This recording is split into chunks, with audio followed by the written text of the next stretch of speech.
Okay, so let's start with strategy then. And I have a hypothesis. So my background was technology, moving into sort of broader leadership. Not very good, not obviously your level of technology.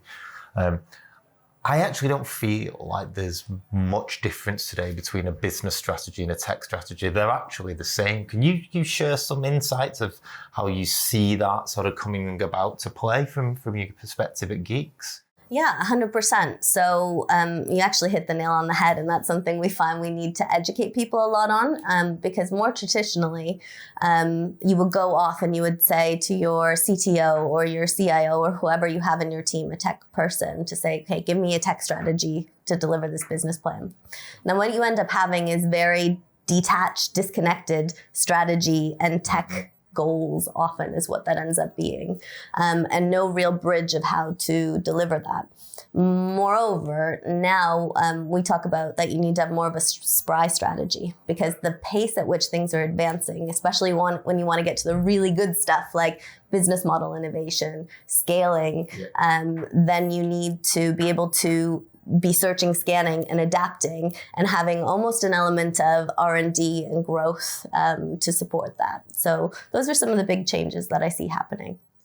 And does that differ between sector at all, between country, or is this like a universal change that actually technology empowers the strategy so much you just can't afford to ever think of them differently now? Yeah, so actually it's something that different industries and sectors are definitely going to get disrupted faster than others. And you also need to factor in human nature. So everyone nowadays is talking about generative AI and the impact of large language models. And the big thing, really, the difference there is before AI, and we've been doing this for over a decade now, by the way. So AI isn't new, but now it's a lot more accessible. The barriers to entry are lower. So that means more businesses are innovating with it, and it's happening faster. Now, what that means really is that you'll start to see in different countries, in different regions that have, so in emerging markets, they'll still be focusing on some infrastructural pieces, but in a lot of ways, actually, they can even leapfrog or do other things once the basics are there. And then the more evolved markets, you'll see a lot more innovation, for example, happening, because basic IT infrastructure, the old ways of looking at technology and strategy will be different. And now you need to really create and disrupt.